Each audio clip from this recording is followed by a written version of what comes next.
Bonjour à tous et bienvenue sur notre chaîne YouTube, la chaîne de Ligne Droite. Je vous invite à vous abonner à cette chaîne, à aimer, à partager, à commenter ces vidéos. C'est très important pour notre référencement et c'est une manière de nous soutenir. Merci à vous tous.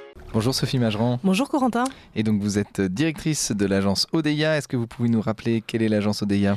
Odeia est une agence de voyage et de pèlerinage. Nous sommes désormais logés, situés à Levallois-Perret depuis quelques semaines maintenant. Et donc nous organisons et proposons des voyages culturels ou des pèlerinages à travers le monde. Et aujourd'hui, eh bien, je vous propose, Corentin, de partir vers le Liban. Alors pourquoi le Liban ? Eh bien, c'est une destination qui nous est chère. Le titre du voyage, c'est Liban, pays meurtri, mais pays ami. Et c'est vrai que le Liban est un pays ami de la France.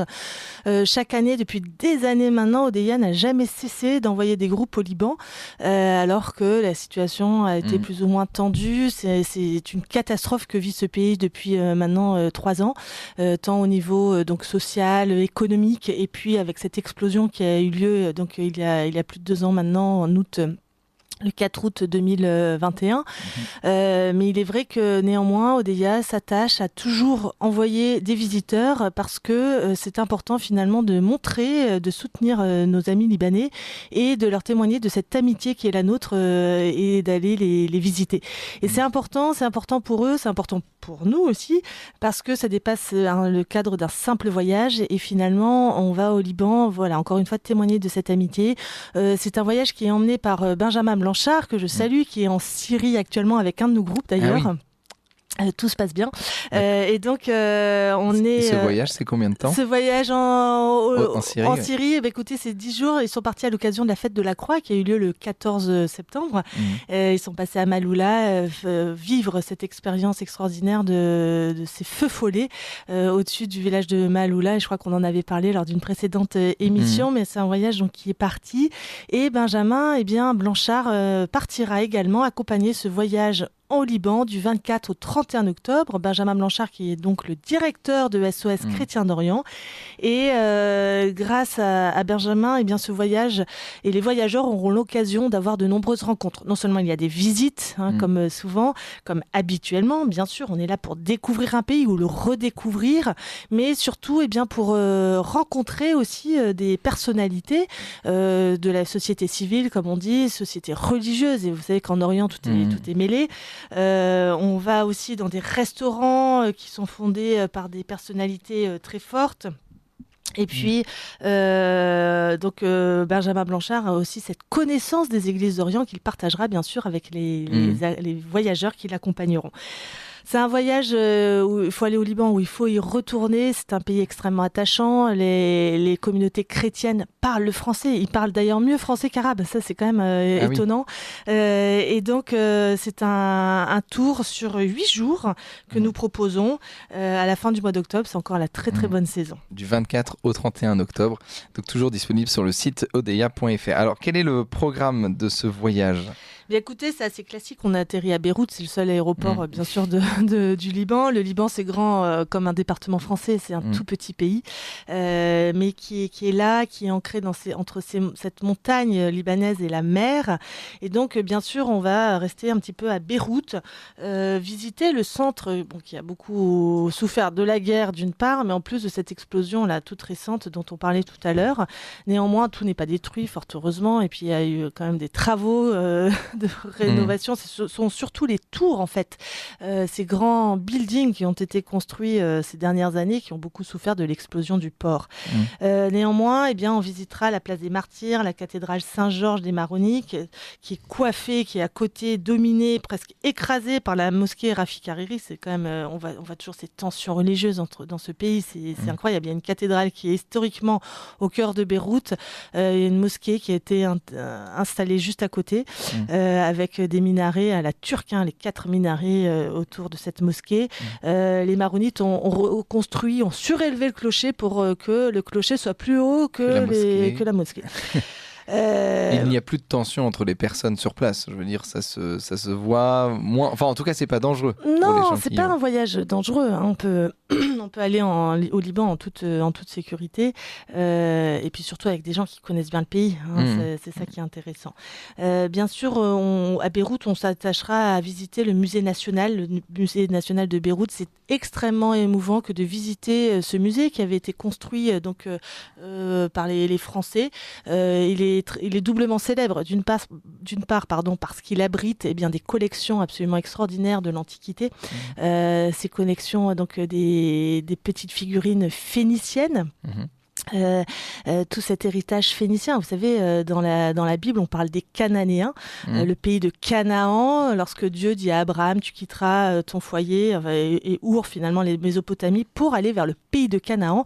En fait, c'est ce que nous nommons la Phénicie, et qui correspond au Liban actuel. D'accord. Et donc, tout cet héritage d'une civilisation antique extrêmement ancienne, tous les objets sont conservés dans ce musée. Vous avez un très beau sarcophage du roi Hiram de Byblos, avec une inscription, l'une des plus anciennes au monde, puisque vous savez, Corentin, que l'écriture, l'alphabet, est né au Liban, en Phénicie, en terre de Canaan. Ah oui.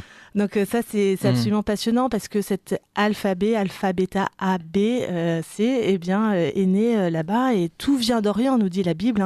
Lumen exorientis, la lumière vient d'Orient, et c'est vrai que depuis longtemps, nous avons été éclairés par l'Orient, à la fois pour l'écriture, les grandes civilisations qui sont ancrées dans cet Orient extrêmement fertile, et puis bien sûr la révélation qui a eu lieu dans ce pays. N'oublions pas que le Christ, lorsqu'il circulait autour de Nazareth, du pays de Galilée, etc., est allé plusieurs fois aussi au pays de Canaan, en Phénicie, au Liban actuel, dans le sud du Liban. Le Christ a laissé trace de ses passages à Tyr, à Sidon. Il y a des sanctuaires, un sanctuaire marial, Notre-Dame de l'Attente, où on dit que la Vierge Marie, sa mère, l'accompagnait et attendait que son fils ait fini ses prédications avant de le rejoindre. Aujourd'hui, c'est ça qui est très étonnant, c'est que dans cet Orient compliqué mais si attachant, vous avez des frontières qui sont presque infranchissables, et c'est vrai que c'est infranchissable entre le Liban et Israël. À l'époque, il n'y avait pas de frontières, on pouvait passer d'un bord à l'autre sans aucun problème.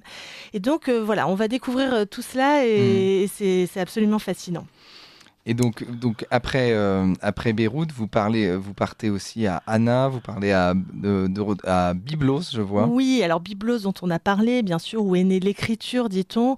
Byblos qui a donné la Bible, les livres. C'est là où est née l'écriture. C'est la ville de Jbeil en arabe aujourd'hui. C'est une magnifique cité, les pieds dans l'eau, avec un petit port extraordinaire. On a à la fois ces restes archéologiques, mais fouillés par les Français d'ailleurs, mais également une magnifique église croisée dédiée à Saint Marc, un petit bijou de l'art roman de l'époque des croisades.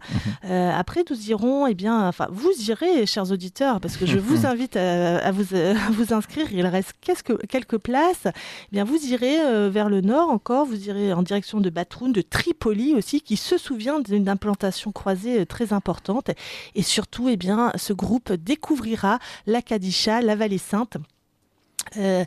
Cette grande vallée extraordinaire où il y a des dizaines de couvents, d'ermitages depuis presque 2000 ans en fait, depuis au moins 1600 ans, et on l'a appelée la vallée sainte parce qu'on disait qu'il y avait tellement de couvents que l'encens s'élevait depuis cette vallée et qu'elle était sainte par l'encens qui s'en échappait. On va se promener, vous allez, chers auditeurs, vous promener dans cette vallée sainte, y descendre, c'est une vallée assez profonde, assez encaissée, et passer d'ermitage en couvent. Il y a le fameux couvent de Saint-Antoine et qui conserve la trace du passage de Saint-Louis justement dans la région. Un Saint-Louis qui avait offert une crosse magnifique à l'abbé de Saint-Antoine et qui est conservée dans le trésor de l'abbaye. Et puis après, nous continuons et nous allons traverser la montagne libanaise qui culmine quand même à 2590 mètres d'altitude, ce n'est pas rien. Et de véritables neiges éternelles sont là. L'eau du Liban sort de ces montagnes, bien sûr, et le groupe se rendra à Baalbek, le fameux site archéologique qui conserve un temple extraordinaire d'époque romaine, avec des blocs monumentaux et puis encore des colonnes en élévation, et surtout un temple qui est parfaitement un autre temple à côté, le temple de Bacchus, qui est complètement intact. Et ça, c'est quand même extraordinaire. Et puis après, nous finirons par la région de Beth Edin, du Chouf, toujours dans la partie plus au sud, si vous voulez. On est dans des montagnes, mais beaucoup moins hautes que celles du nord. Et donc, c'est un très, très beau voyage. Personnellement, je connais le Liban, j'y suis allée plusieurs fois. C'est toujours un grand, grand plaisir de pouvoir y retourner. Et c'est vrai qu'on a toujours envie de partager ce qu'on aime. Et donc, c'était une joie ce matin de le partager avec vous. Et je voulais revenir aussi sur... Donc, c'est ponctué de rencontres. Vous rencontrez notamment des prêtres et vous rencontrez aussi un Français qui vit dans la vallée. Et en même temps, il y a donc les conférences de Benjamin Blanchard. Oui, c'est ça l'originalité de ces voyages et la richesse aussi de ces voyages sont à la fois des visites avec un très bon guide sur place. C'est une jeune femme là qui est formidable, qui résiste. Ils ont la vie dure là, les Libanais. C'est vrai que quand vous payez un kilo de pâtes $15 ou 15 €, parce que c'est à peu près pareil aujourd'hui, ça fait réfléchir en fait. Donc ils se battent, ils mettent 2, 3, 5 litres d'essence par jour ou par semaine selon ce qu'ils ont à faire. La vie est extrêmement chère. Finalement, aller sur place, c'est apporter des devises, c'est faire travailler par exemple cette jeune femme qui est guide et qui est excellente, une excellente guide, et c'est aider sa famille finalement. Donc c'est vraiment, c'est plus qu'un voyage, encore une fois, c'est une manière d'aider, de témoigner de notre amitié et véritablement d'apporter un soutien à notre petit niveau, à ce peuple qui finalement en a bien besoin. Et donc on rappelle du 24 au 31 octobre pour le Liban.